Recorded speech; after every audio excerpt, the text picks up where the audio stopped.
welcome to Rohan Sci-Fi Stories, where I talk about science fiction and fantasy, both as a fan and as a sci-fi author. I am going to do a little book review today. It won't be too long. I won't be rating the books that I review here, but I will only review books that I am a big fan of. So any book that I do review is an endorsement from me. So this week I am actually going to review a book that I first came across from somebody I met on Threads, and I featured their book on my podcast, First Chapter Reads. And that's a podcast where I read the first chapter of an indie book and hope that people find their next favorite author. Um, and I read the first chapter, and it was intense. So I ordered up the a copy of the book, which I have here. So this is All Help of Becoming Human by Lonnie Busch, and I read this, and I was a big fan of this. So to start with, the first thing I'll tell you about Lonnie is that he has a very distinctive voice. So in his writing, I reckon I could pick out a bit of Lonnie writing among anybody's writing. He has a very natural rhythm to his writing, which leads very well to the type of kind of scary sci-fi vibe that he has for many of his books. So I've read a couple more of his books since as well. He has a couple of horror books. He kind of dips in and out of a couple of different genres.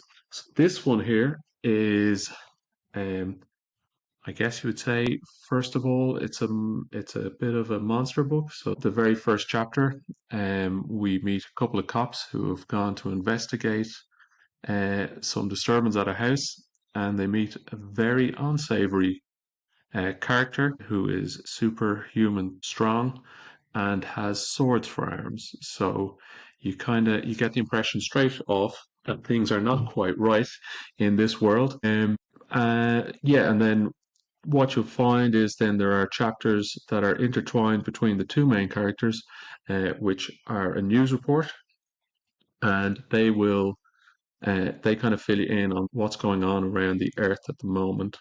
One of the big things that's happening is there's lots of earthquakes, there's riots, and there's a lot of governments kind of hiding these things that are happening as well. So we know right from the start that things have got seriously messed up here on Earth. And then we meet FBI Special Agent Dempsey, and he starts to investigate the deaths caused by these bladed monsters. And he's quite skeptical at the start, but events soon make the grizzled and grumpy Dempsey take these creatures uh, seriously. At the same time, then the other main character in the book is Rebecca Ducati, and Rebecca is an archaeologist, and she is seconded by the American military to start investigating this massive metal orb that has been discovered when the earthquakes opened up a big fissure in the ground.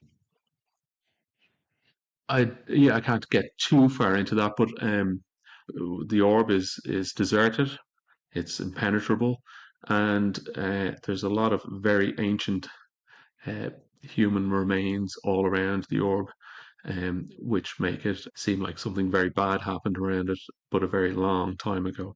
So the central mystery of the book, I guess, is the what is the connection between these bladed monsters and the orb, and where did the orb come from? How did it get there? Was it made? Did it land from another planet? So there's all these questions going on, and while the monsters aren't at the orb, they're somewhere else. But there is obviously there must be some connection between the two, and that's kind of the main mystery that goes on throughout the book. I really love the world building here. Lonnie has put a lot of work into it.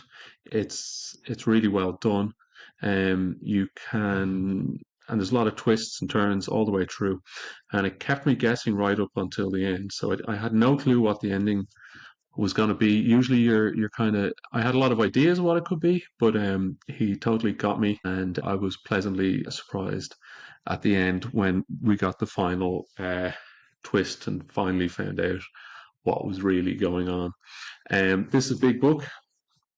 Um, so there's lots in it. It's a great read, and I would highly recommend it. Lonnie's a great guy as well. Lonnie is a graphic designer, now retired, and he has written a lot of books. He's quite proficient at getting them out there, and I just love his books. Another one of his books that is a favorite of mine is Cargo Hold 4, which is a science fiction book set on a long haul uh, exploration vessel, and things don't go quite so well in Cargo Hold 4, as the crew of the vessel soon find out. That's quite, I guess, quite a suspenseful, slightly alien movie type vibe to it. And he just has a wonderful way of creating suspense and horror and building that throughout his book. So go check it out. All Hope of Becoming Human by Lonnie Busch. I think it's Bush. I must check. Could be Bush. Um, if it's Bush, I apologize, Lonnie. Okay, take care. See you next time.